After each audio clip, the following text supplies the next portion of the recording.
all know me. Know how I earn a living. This shark, swallow you whole.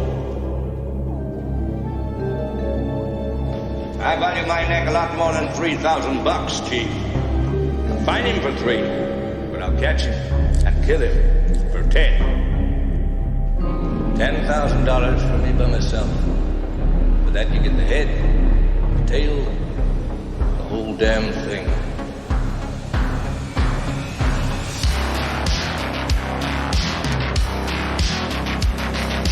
You yell shark. We've got a panic on our hands on the 4th of July. Mr. Vaughn, I pulled a tooth the size of a shot glass out of the wreck hull of the boat out there, and it was the tooth of a great white. A what?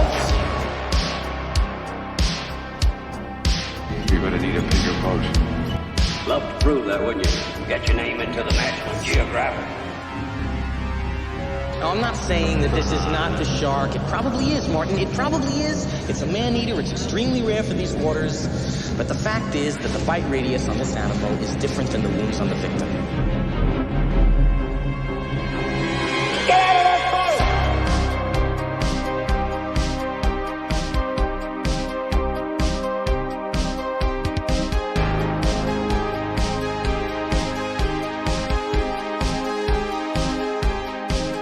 Well, this is not a boat accident.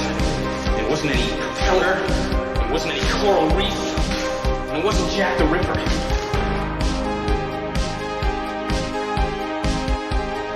It was a shark. I'll never put on a nice jacket again.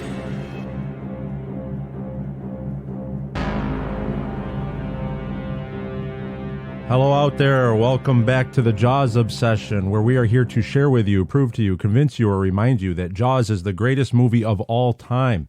Welcome back for episode 43, The Ellen Brody Effect. Yes, one character that has been overlooked here on the Jaws Obsession has been Ellen Brody, and we are going to change all that. We are going to change all of that today on episode 43, The Ellen Brody Effect. What if I were to tell you that 2 lines of dialogue between Ellen and Martin prove that Ellen was a catalyst and had an indirect hand in saving Amity Island?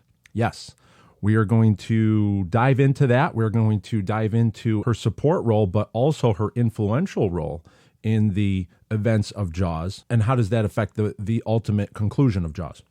Yeah, so let's get to the Book of, we have a Book of Quint update here. The big news this last week, earlier in the week, the Book of Quint heads to the printers. Earlier in the week, I took a road trip down to New Jersey, where Paul and Debbie over at Lightning Press Book Printing were extremely helpful.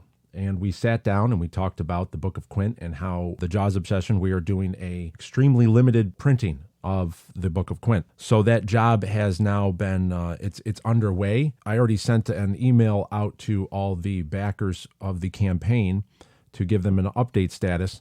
So here we are so the Book of Quint has been fully worked over. It came back from the formatter, and I went back and forth a few times. I want to start off by reading a quote from Ernest Hemingway. Ernest Hemingway was quoted as saying, "Don't get discouraged because there's a lot of mechanical work to writing. There is, and you can't get out of it. I rewrote the first part of Farewell to Arms at least 50 times. You've got to work it over. The first draft of anything is shit. When you first start to write, you get all the kick and the reader gets none. But after you learn to work, it's your object to convey everything to the reader so that he remembers it is not as a story he had read, but something that happened to himself." End quote. That's from Ernest Hemingway. That's from the book With Hemingway, A Year in Key West and Cuba by Arnold Samuelson. Ernest Hemingway always famously said that the first draft of anything is garbage. I took that to heart when tackling the Book of Quint, in that I knew this would have to be worked over, and the mechanical part, the writing part, as that was being done, the mechanical part of editing and processing that had to be done. So it started all through the year. As I wrote chapters, I was working with an editing software to do a frontline edit of them. It started to get really heavy around Memorial Day, because that's when Benchley IP LLC requested a copy of the manuscript, of which I had the first half of the manuscript to show them. When it was all said and done, that first round of editing generated 3,091 suggested editorial corrections and changes, of which those were applied to the book as it stood. Then from there, I had a test copy printed out, and that's when I do a copy edit, and that was on a book. So everything looks different when you see it from the computer screen and then when you actually see it on paper. So I needed to see it on paper, so I went through it with a red pen, and that's where I found an additional 1,776 editorial corrections and changes that had to be made. So then it goes to the formatter, and then from back a few times, I then had it printed out once more, and I did another run through hard copy edit, almost a polishing edit, and that generated another 322 editorial corrections and changes. So altogether, the count was 5,189 editorial corrections were done since the original writing of the book. This is to ensure that the writing is in top form and it's a streamlined book worthy of your time and reading. And I was very adamant about getting the writing down to a very efficient form where you are not reading, you're actually in the story. And that was my theory. And I believe that's how it turned out. The book looks great. I'm very excited about it. I was very excited to bring the files to Lightning Press down in New Jersey and to get the process started. Very exciting news was you only live once. And in my life, I've learned to do it the way you want it to be done first, because you never know you're going to get another chance. So the exciting news that I made to the backers was that this limited edition run is going to all be in hardcover. It's going to be in hardcover. It's going to look beautiful. It's going to look like a classical antique book. My vision was always I wanted to see the Book of Quint like you just pulled it off of a used bookstore in Nantucket or a used bookstore in Cape Cod. And I want it like it covered in dust, and then you'd open it up. So that's what I've always wanted to see. So we're somewhat close to that, which is really nice that we had the funding possible to bring it up to that level. And now this whole process, this last month, those thousands of corrections and everything and the back and forth, there was a lot of mechanical work, very fatiguing moments where you're just nose to the keyboard. I've been through the book 7 times, and you have to be your worst critic. You have to really take your writing apart. And that's the way I was watching advice from other writers. And that's the way I saw this, because we did not have time to go through a real editor. I couldn't have time to contract an editor out because this is a 400-page book.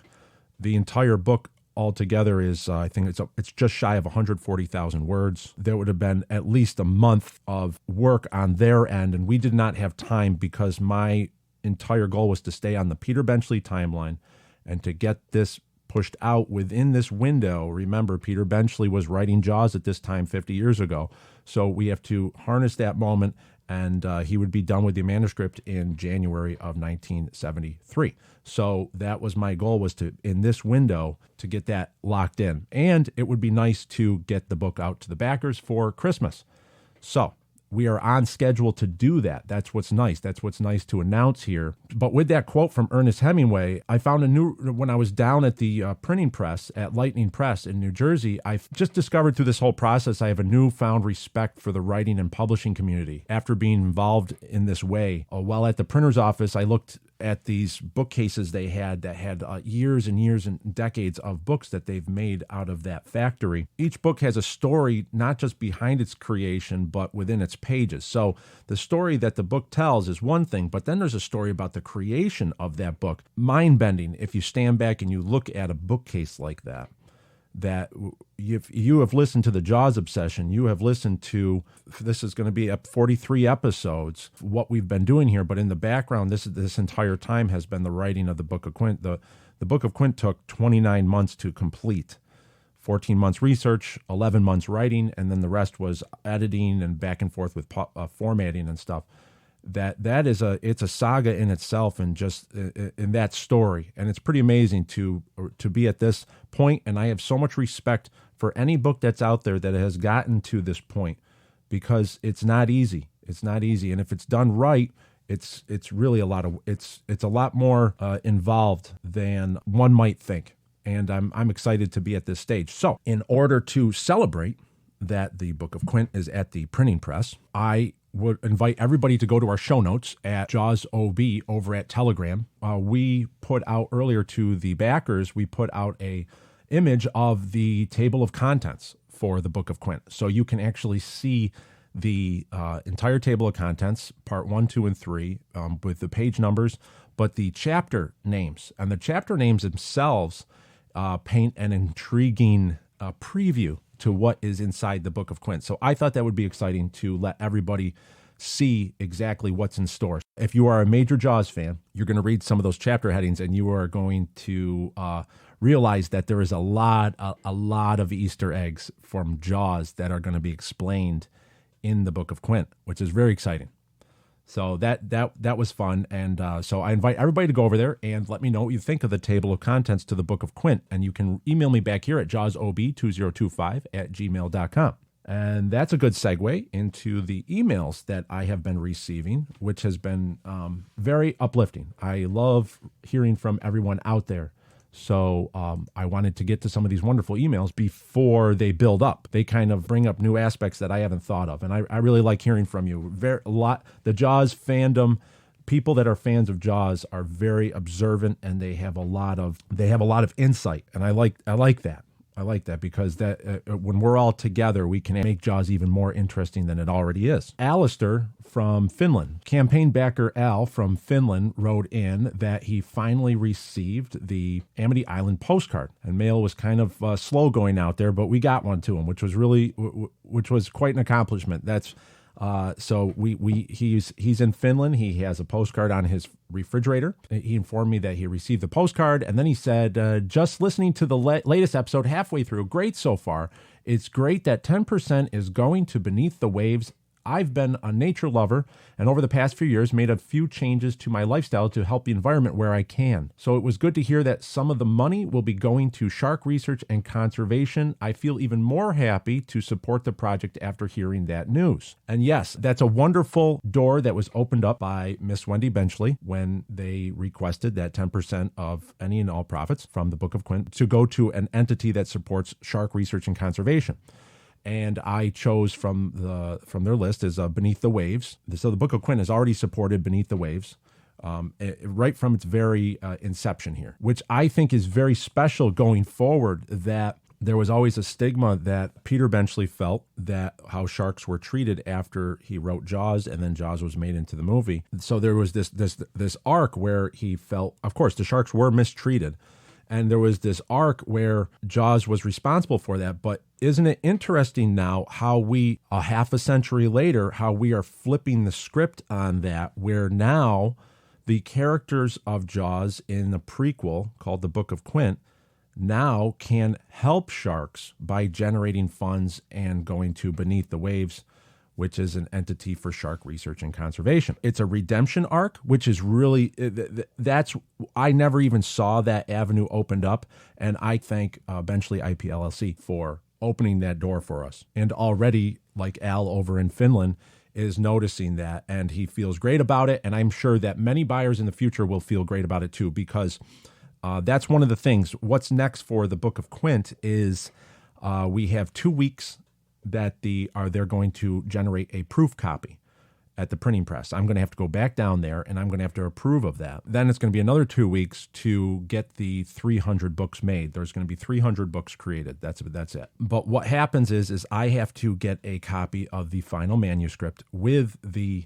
disclaimer on the inside that Benchley IP LLC has requested that it goes into each copy of the Book of Quint, showing 10% of profits generated will be going to Beneath the Waves. Benchley IP LLC, we have to get them a copy of the Book of Quint for their files. So that's the next step there. And then approve the proofs. And I'm pretty sure I'll be doing another episode right after that point. Thanks, Al. Thanks for writing in. And I can't wait to get you the book over in Finland. And that shows you that the Jaws obsession, the reach of the Jaws obsession, we are worldwide. The last time I checked, I think we were at 46 countries and counting that has registered downloads for the Jaws obsession.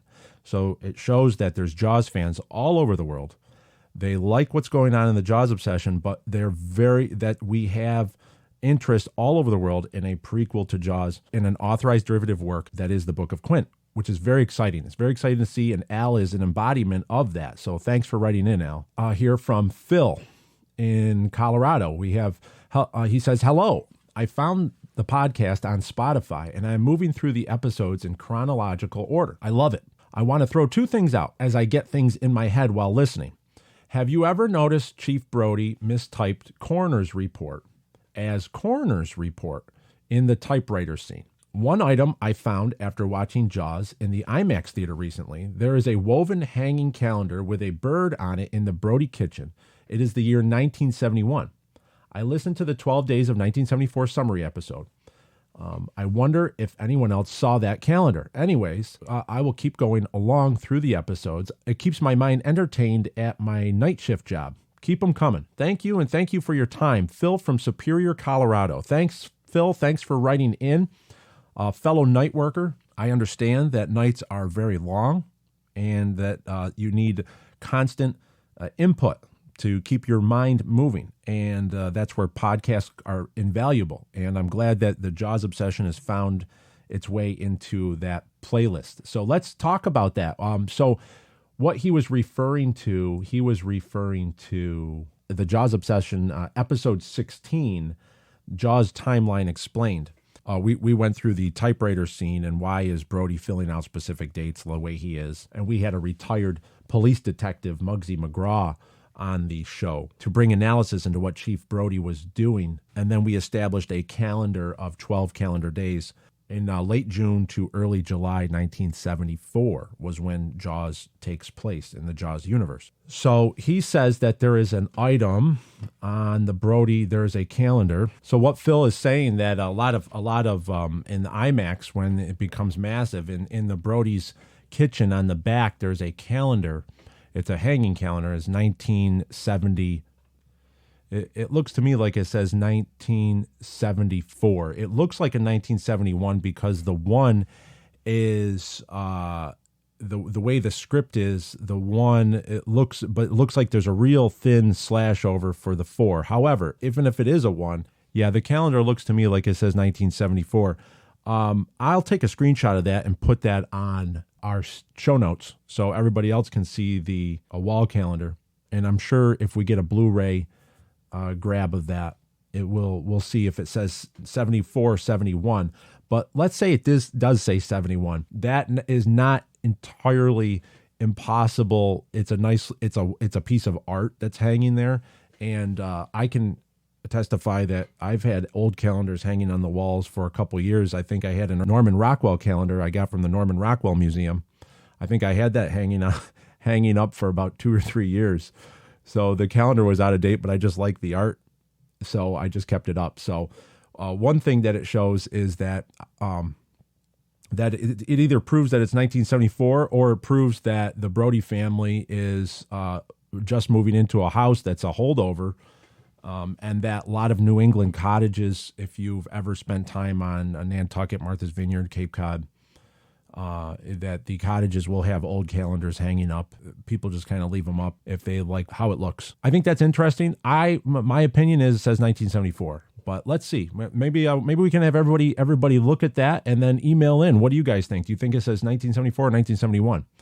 So either way, it's definitely we're still dealing with 1974 Jaws timeline, and that even if there's a calendar up there that says 1971.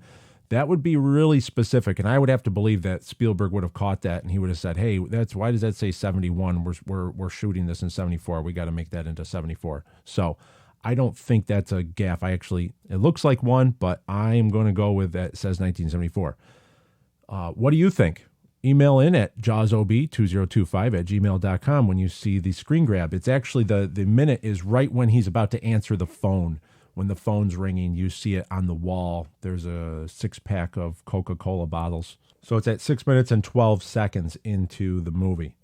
Okay, the other question that Phil had was Chief Brody mistyped coroner, C-O-R-O-N-E-R-S, coroner's report as coroners, C-O-R-N-E-R-S report. And that's true. He does do that. Yeah, he says it says coroner's office. So Chief Brody types coroner's office, C-O-R-N-E-R-S office in the space.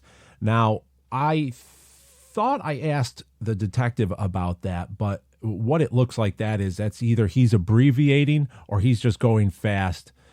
Sometimes you just you don't have to write out full words, and he's just going fast through there. So he just put corners instead of the extra O. When you're doing this, people, I guess police reports have a way. I know when I did reports in the United States Coast Guard, we had a way of writing that would abbreviate words that we just knew. And so they would be, it wasn't even real abbreviations. It was our own way of writing them out. So we knew what they were, but you didn't have to write the full word. So I think that is just a little bit more realistic, either that it shows that Martin Brody is typing out fast, or that's the way he's always done it, coming from the New York City Police Department as a police detective, which is what we believe happened, that he was a police detective in New York City. If you want to hear more details on that, then you would go to episode 16, Jaws Timeline, and listen to my interview with the retired detective Muggsy McGraw. Great insight, and thanks for those thoughts. It's always great to dive into these little mini questions that come up with Jaws. Thanks, Phil, from Superior, Colorado. And wait till you get into the episode after episode 20. Maybe he probably won't hear this for a while, because if he's on, so he's listening in chronological order. So he's got some surprises in store for him.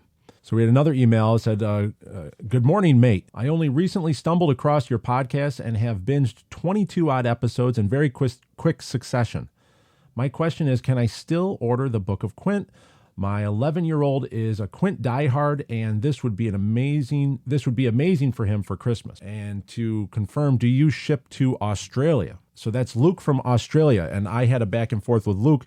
This was right before the Indiegogo campaign closed, and I believe Luke was able to get in there, but we will be getting a book to the little guy, the 11-year-old Quint diehard fan in Australia. I told him that, and he says, I gotta say, mate, thanks for putting something out there that keeps us all in with the love we have of Jaws. As much as my boy loves Quint, he always runs around asking, are you boys all right over there? In his best Massachusetts accent. Stay awesome, mate. That's Luke from Australia. Thanks for writing in, Luke. And yes, we're gonna make sure the little 11-year-old Quint fan gets a Book of Quint, and we're gonna get that out before Christmas. We're gonna get that to you before Christmas. That's one of the goals here. Thanks for writing in, Luke. That's a really great email, and it's wonderful to see the future generations of Jaws fans that are going to be stoked with the prequel to Jaws in novel form, which is the Book of Quint. And that's one of my, that's why when I was down over at the printing press in New Jersey, one of the goals was to, I ordered it with a rush. I put a rush on the order because at this point, it looks like we're going to get the books slightly before Thanksgiving, and that will give us enough time to ship those out and make sure those get to all the backers before Christmas. And that's the other aspect that's going to be done with these, with the limited run, is I will be sending out these books to possible agents and representation in order to try to take the Book of Quint to a publisher, where then it can go into worldwide publication. And that's our next goal here at the Jaws Obsession. That's what my task will be for the next 2 months after we get those back. Will be approaching agents and trying to find representation for the Book of Quint in order to push it to worldwide, because it is a very pricey process. And that's what the campaign was for, was to get a launching pad. And I think that when they see the final version of the Book of Quint, when that's handed to you, I think that that's going to be convince people that this is a professional project. There was a lot of heart and effort put into this by many people, including you, the listener, who's out there, and your support. So this is exciting. And that's where we stand. Yes, Luke from Australia. So look at that. We had Phil from Colorado in the United States. We've had Al from Finland, and now we have Luke from Australia.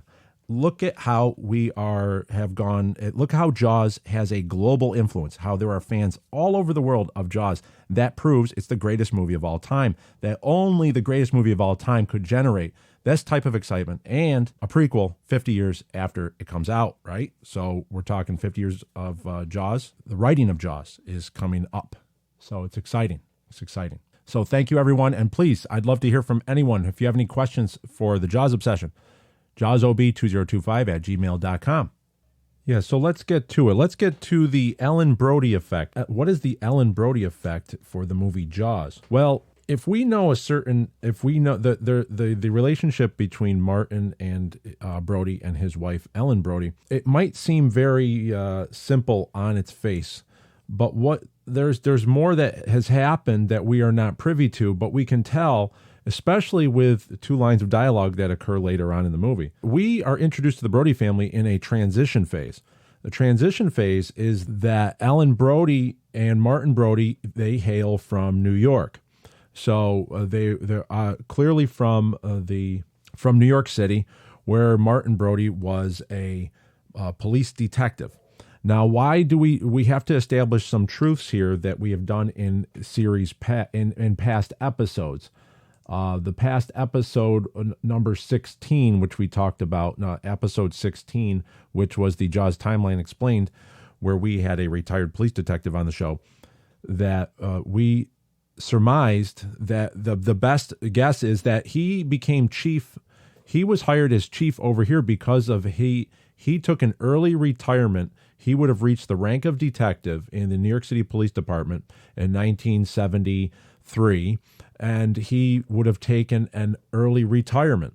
Now, early retirements come at about 20 years, okay? So that puts Martin Brody joining the New York City Police Department at about 1953. So 1953 and 1973 was when he would have served, and he would have reached the rank of detective. And if he stayed in New York City, he would have been a lot more successful moving up the ranks. He possibly would have been in the running for Chief Martin Brody of the New York City Police Department or of the precincts out there. So what happened? What the clues show is that it was Ellen Brody's idea to move the family to Amity. Martin Brody was ready to just stay in New York City. That's the only life he knew for 20 years.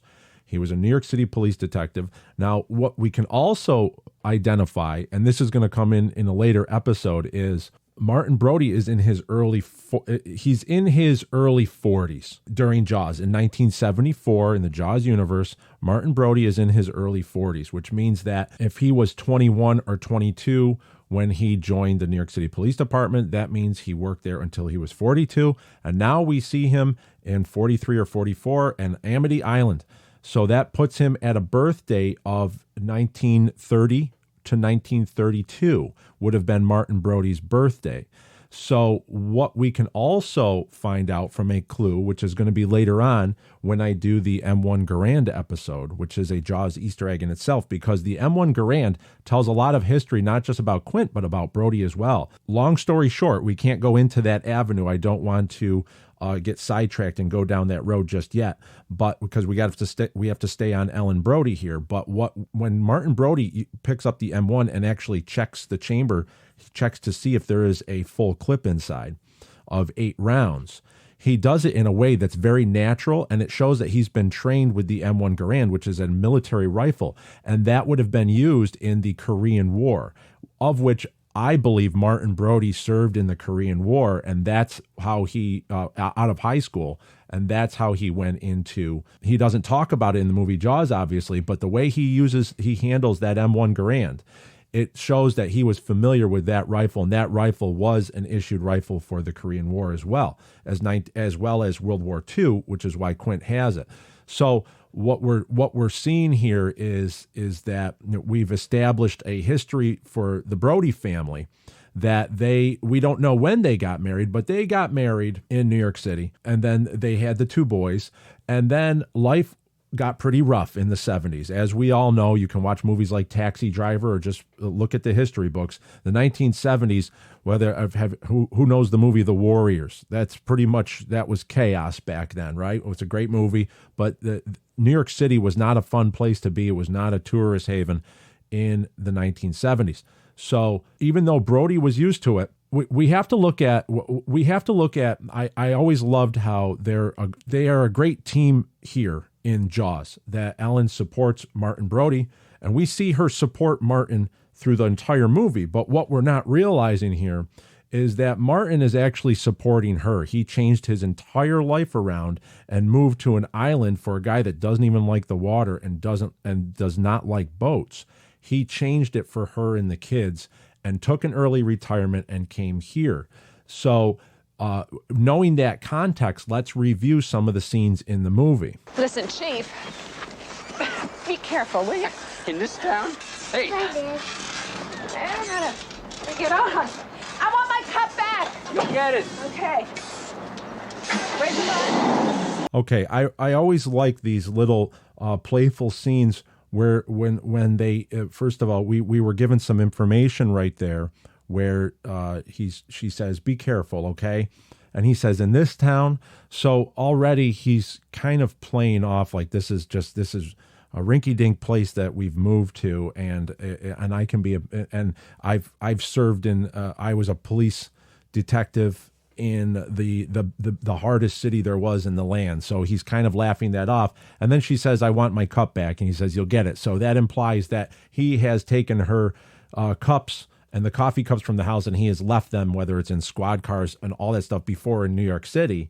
So that's what's maybe he did that again here when they got to Amity. And so that little dialogue tells us that there's this understanding that this is the routine. The little part right there, if you watch that Ellen is already concerned about Martin's, not his well-being as much as his demeanor, and because she is responsible ultimately for him being there. Okay. And by her being responsible for him being there, she doesn't want to see anything go wrong because she will feel the weight on her shoulders. Watch this movie again with this context. Let's go through a couple more scenes. Oh, God. You scared me. You know, Ellen, people don't even know how old sharks are. I mean, if they live 2,000-3,000 years, Martin. they don't know. Enough. You're not going to even be able to go to sleep tonight. Here. Come on. Thanks.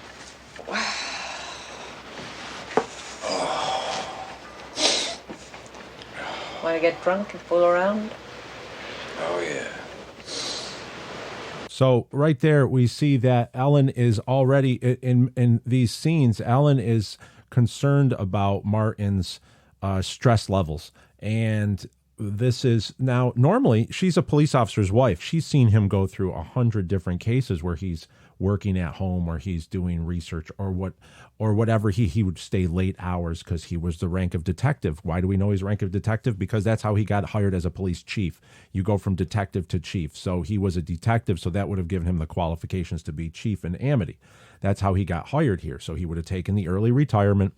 So here she is. She's taking the shark book away from him, and then she hands him the drinks, and she says, you'll never get any sleep. And I love that this was always a great scene with the natural reaction and how they work well together, the two actors, Roy Scheider and Lorraine Gary. Lorraine Gary did a great job playing Ellen Brody, and she's just the perfect actress for this role. And that's why we kind of... they're both very natural together. She's trying to get his mind off of things. Now, remember, she's watching this, that Ellen Brody takes the role of an observer and of a support network, as well as a police officer's wife in the movie Jaws. So she's observing. She's either on the beach or she's observing Martin with his kids, the interactions going on. But she's a support network for Martin because he is there as a support for her. Remember, this is, and we're going to get to that when he's talking to Hooper on the boat, is that he's there because she said we really need to get the kids out of New York City. It's unsafe, and she convinced him to move. So how do we know he wasn't the one to make the decision to move? Well, because we know that Ellen admits it to Hooper, and then we had Bad Hat Harry. So let's go to those sequences really quick. We have the line from Bad Hat Harry, who comes up, the older gentleman. He is one of the town selectmen. We see him at the table, the selectman desk at Amity Town Hall.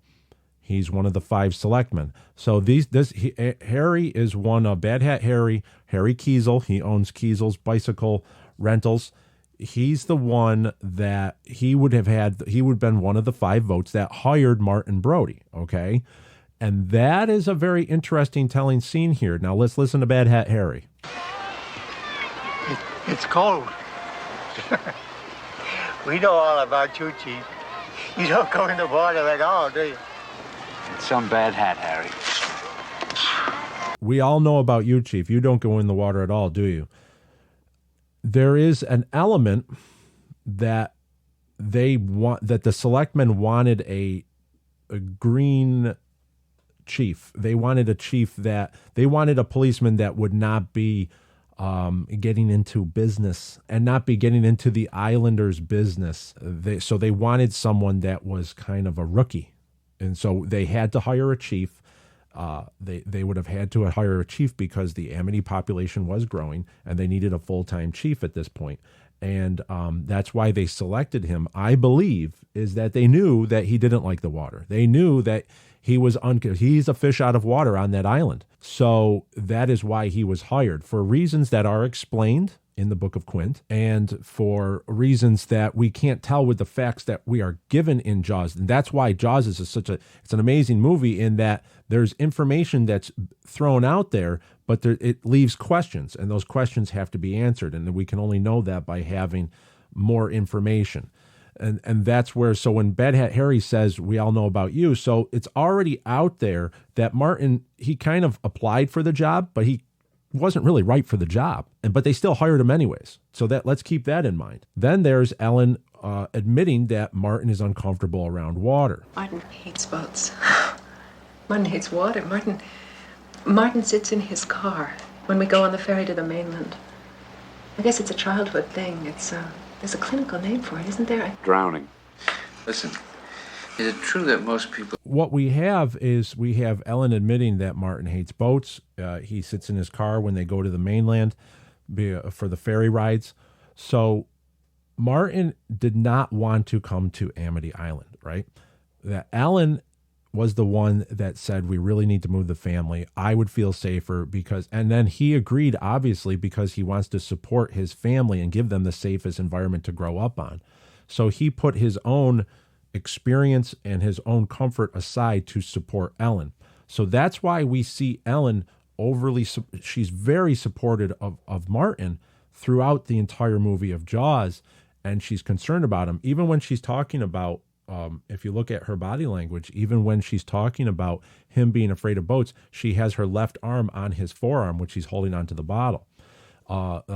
So her left arm over there, because she's comforting, and that's a comforting motion by her. She wants to comfort his doubts and his fears. And that's what's interesting, is that she's a police officer's wife, and she knows that he's probably been on, he was a beat cop in New York City in the 60s and going into the 70s. He was a detective. So Martin was involved with a lot of criminal activity, chasing down suspects and investigating murders and possible shootouts. But this is her responsibility. He's uncomfortable because she requested that. So she feels that she has to be, I don't think she would do this in New York City. I just don't think Ellen would be this hands-on and this nurturing of Martin if it was New York City, because that's where Martin wanted to live. Okay. And that's what's really special here, is you got to see what Ellen is doing. She is an observer. She's been observing Martin even before this dinner sequence, when he's with his youngest son, Sean Brody, and the very touching father and son sequence. She's just off to the side and she just observes. That's very important to note here. We can kind of deduce here that one side of the couple is comfortable on an island. She's asking, when does she become an islander? Ellen Brody. The other side of the couple doesn't even want to be there, but he's there because that's what you have to do. He wants to give his boys a safe place to grow up. He's concerned about his wife's safety. You can actually go to a grocery store instead of risking your life on a subway in 1974 Manhattan or the Bronx or Brooklyn, wherever she was, wherever they were from. So the dinner scene goes, so we know what's going on in Jaws. We all know the movie Jaws. We know that there is, they go and they dissect the shark. And now they're going to go out on the boat. Now, this is a very interesting part. Let's play the part where they're out looking for the shark or any kind of shark activity at night. So now we're on the boat with Matt Hooper, and Martin is confiding to Matt Hooper in a friendly way. He is intoxicated, but what he's doing is it's almost like he's trying to remind himself why he gave up life in New York City and he's on an island. So let's listen to what he says, and then we're gonna analyze this from we're gonna stand back and look at it in perspective. Telling you the crime rate in New York will kill you. There's so many problems, you never feel like you're accomplishing anything. Violence, rip-offs, muggings, kids can't leave the house, you gotta walk them to school. So that's the first part. He's describing how tough it is in New York to live. Kids, you have to walk them to school with the kids, and he says the muggings. So it sounds to me, now see, he would have been used to this, okay? He would have been used to this as a New York guy, as a detective and a experienced police officer of 20 years. He would have been used to this, but who was not used to it, who was waking up at night, who was waiting for her husband to come home, worried about that he would never come home, was his wife, Ellen. So it sounds to me, at this point, he's repeating lines that he's heard from Ellen about walking the kids to school and all that. And he's almost saying the reason why they moved over there. But remember, he could have gone and applied for a police chief in upstate New York. He could have gone up here to where it's safer, or he could have gone to Vermont. There are many places he could have gone, but he came to Amity Island, a fish out of water, because that was the quickest available police chief job at the time, and Ellen really wanted to move. She was uncomfortable in New York City. So what he's doing is he's repeating lines he's heard from Ellen. He's almost reconvincing himself of why he moved, of why he's even there. Because right now he's scared. He's on a boat. This is the first, he doesn't like being on a boat, and Hooper kind of browbeat him to get on there. We have to realize what he's admitting here, but how he's admitting it. Let's hear the second part. This is another important part here. But in Amity, one man can make a difference.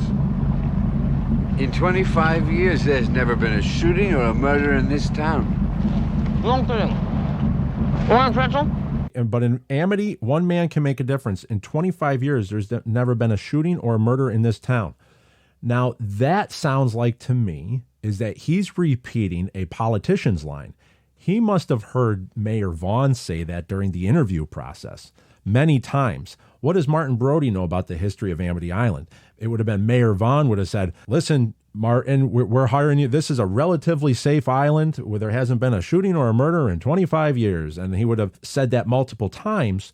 So Martin is now being a politician. So even Martin's kind of convincing himself why he's there, why one man can make a difference, because it's a safe island and you really don't have any problems on Amity Island like you do in New York City. So it is safe, and that's why he's now on a boat. He's uncomfortable, but he's convincing himself he's got to be uncomfortable because this is a better life for his family and for Ellen Brody.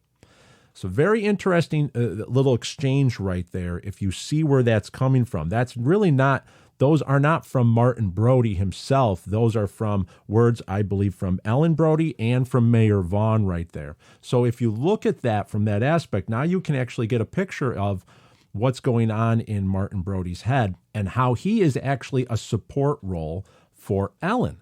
So even though we see Ellen always supporting him, we see her checking up on him on the beach, massaging his shoulders, saying you're uptight. We see her checking up on the 4th of July when he's got the radio and they have the shark spotters all over the place. She's checking up on him then.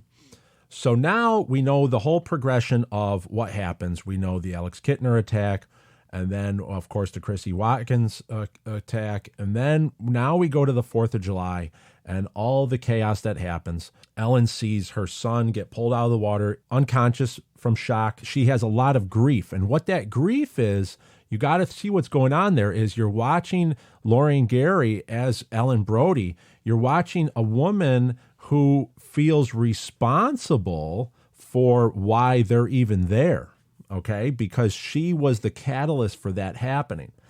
A very interesting take if you watch her performance in this dynamic. Now, here's the two lines. We're going to skip forward to the hospital scene that Michael Brody's okay, but he's got to stay the night. Let's listen to the exchange between Ellen and Martin and in the hospital scene when little Sean Brody is sleeping on his dad's shoulder. Yes, yes. Want to take him home? Like to New York? No. Home here. That is a very, very underrated scene. It's do you want to take him home? And she says, like to New York. And he says, no, home here. Now, there's a pause there. And I believe Ellen wanted to say more. She was almost waiting for it, but he never goes there. The thing is that Ellen Brody feels responsible. And that's why she now offers, as if to understand, if he's going to say, I told you we shouldn't have moved out here. We were better off in New York. I had a better handle on things. This never would have happened. And that's why she's the first to offer like to New York. It's not Martin that brings up anything. She offers it. So that tells me that that's the proof right there, is that she was the one to suggest they move to Amity, and she was the one that initially pushed for it, and Martin was supporting her. Now, what is amazing about this is that she says, so she offers to move back to where Martin would be more comfortable. But Martin looks at her and he says, no, home here, as in, I'm not going to let the mayor and all the outside forces that went against my better judgment and didn't let me close the beaches. I'm not going to let that affect the relationship with my wife, where she was right in having us move out of New York City. And I'm not going to about to sit there and let those outside forces make her feel bad, because that was the right move. And Martin Brody at this point is a changed man. He realizes he has to go full New York City, full into action mode, and start demanding results. So this is where his body language changes, and he goes right over to the mayor after that. So that is a very special scene, and it's always overlooked that she offers to go back first, and he says no. So he, at that point, says no.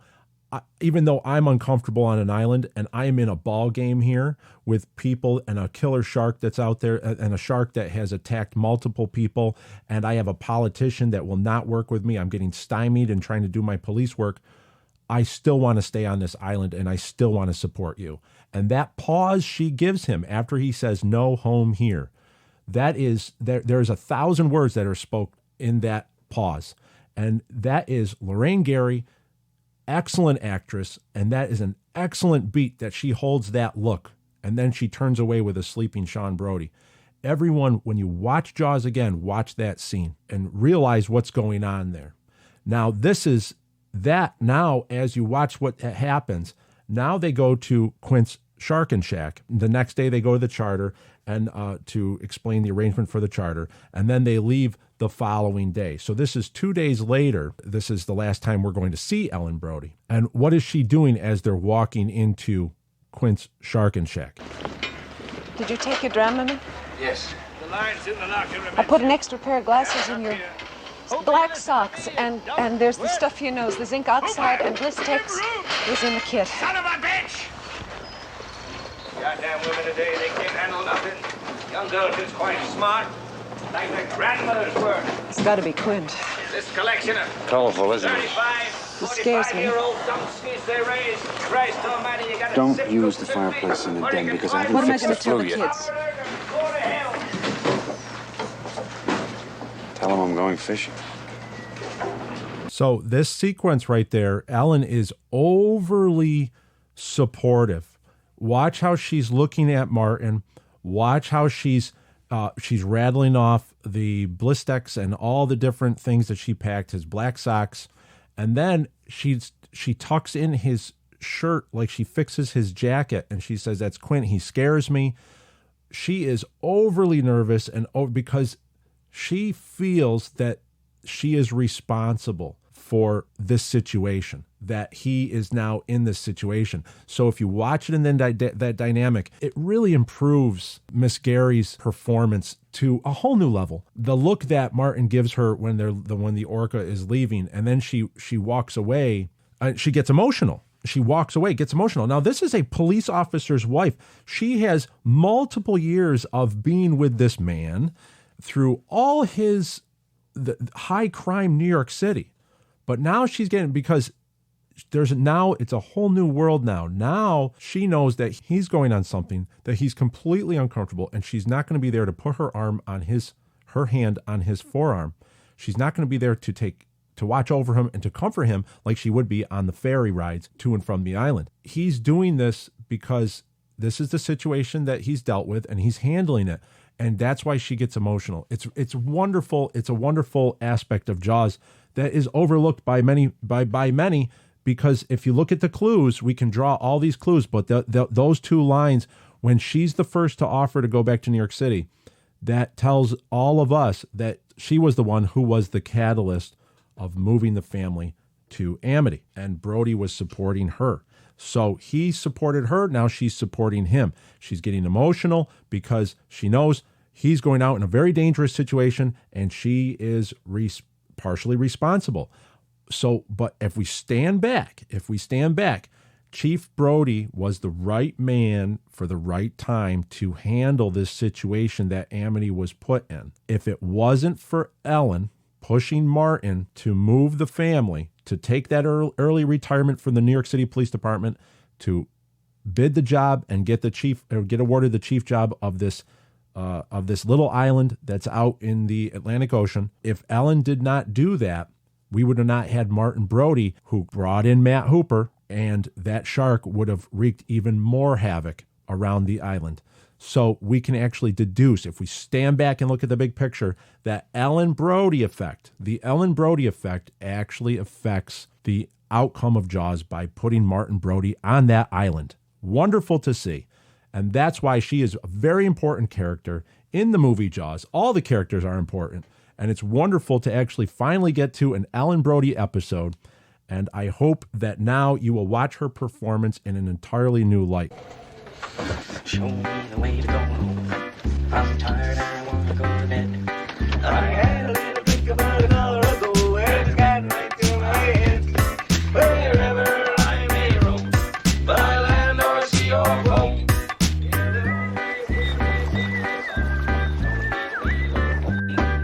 Show me the way to go home. And there we have it. Now we know the Ellen Brody effect of the movie Jaws.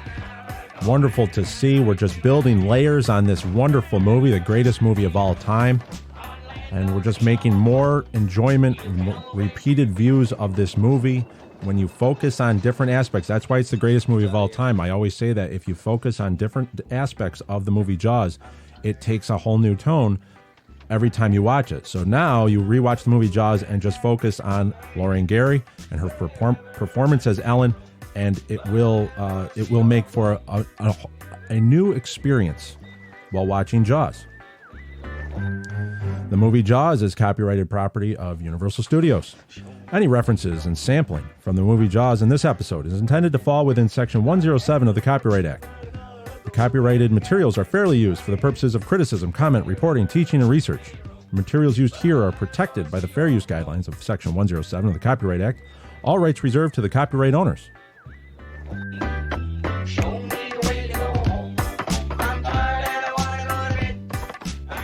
So just a reminder, you can go to jawsob.com and follow the links to our Telegram server, jawsob at Telegram, and you can see our show notes. You can check out the table of contents to the Book of Quint and get a preview, a sneak peek at what's in store in that book.